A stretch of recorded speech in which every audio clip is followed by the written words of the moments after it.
public service, I am responsible not only to say the public service of this country should have at top level people who have unprecedented loyalty to this country, to the president who has appointed them, and to the government of the day, and that's what we desire as we move forward.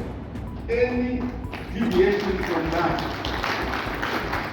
if the public service cannot enforce it, we will enforce it on them, because they are appointed by the president, the commissioners, so are the secretaries there also, in order to make sure that this public service is responding to the desires, to the programs, to the vision that our president has delivered to us.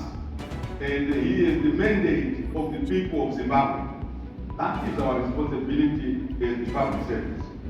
But also, as the public service and labor, we have a responsibility to make sure that the productive labor force of this country, which includes both employers and labor, are attaining the vision that the president wants. In order for us to do so, we have to have a lot of social protection systems. Those social protection systems can not only be when we are looking at old age, or we are looking at indigent people. It has to be planned, it has to be programmed, and the programmers are in this room.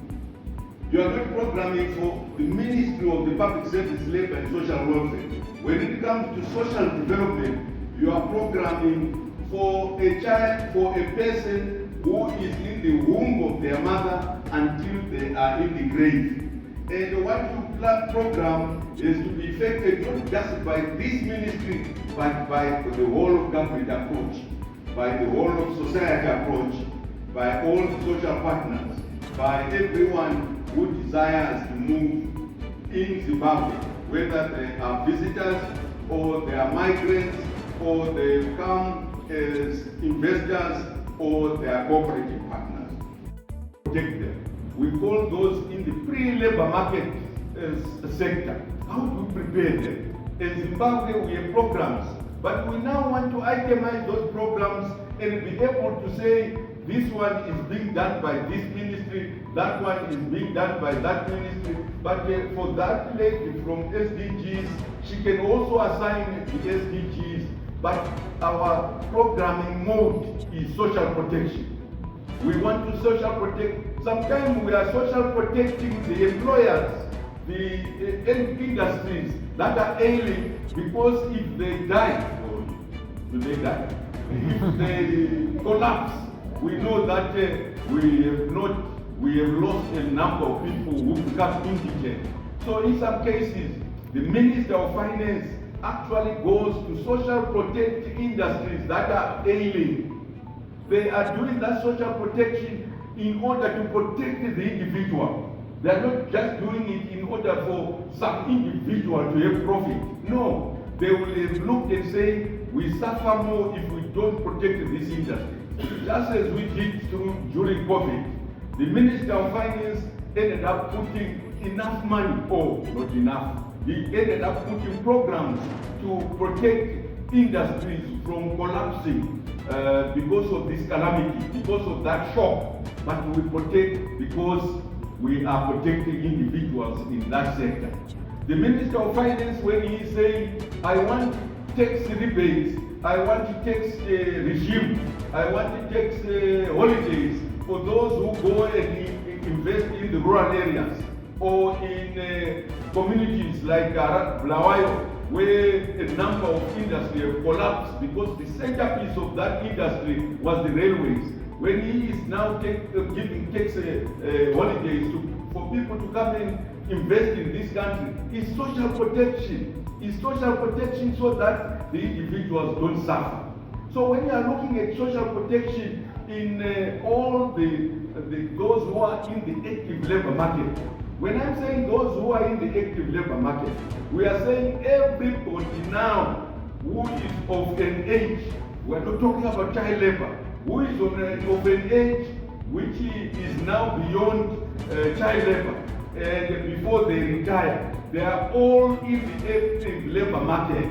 It's only when the active labor market is failing because of economic shocks, or in some cases, as we do with sanctions, then we start doing social protecting for people who are now vulnerable.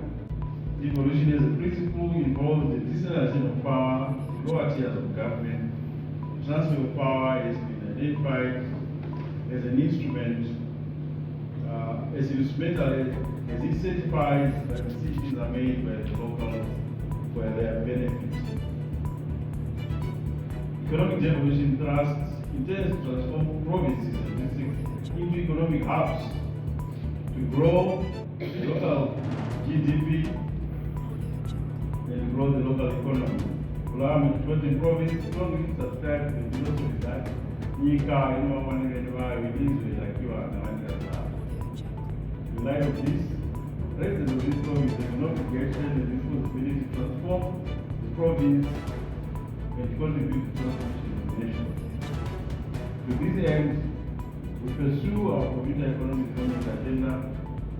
We are grateful for your position of choice of flower and the provinces, as this is a direct benefit to our economy. As you engage in your planning and deliberations, we hope that the programming will reflect the centrality of the issues around devolution and centralization. As Rural Province, we are eternally grateful for the various programs that the Ministry of Public Service, led by Social Welfare, is implementing, addressing various aspects of our citizens, especially the vulnerable. However, just like in other provinces, we have a serious challenge of drug and substance abuse among our youth. If I'm supposed to say, in a conversation with the Chief Medical Officer of King 2 days ago, who said to me, now it's 90% of all admitted cases are drug and substance abuse. They are rehabilitated, but after 3-4 months, they find their way back into the bad habits. He also said that he has 90 beds. On average, he has about 200 patients at a time. I began here these figures just to illustrate the depth of this existential problem for our nation. With this workshop, we hope the ministry will upscale and accelerate the implementation of its life transforming programs for vulnerable people in our province, the nation at large. Honourable Minister, allow me to point out that just before COVID, our bill was in the 10,000 range. Post-COVID, it's in the 60,000 range. So we are truly grateful because these interventions allow the young ones to stay in school. And that speaks to the devastation of incomes because of the pandemic. I hope you'll find time from your tight schedule to enjoy the hospitality of the very famous hospitality of our province. Once again, the people of Flower extend to you the warmest welcome, and we thank you for bringing cooler weather. It was 38 hours last week. Enjoy your stay in the city of Kings and Queens. Thank you very much.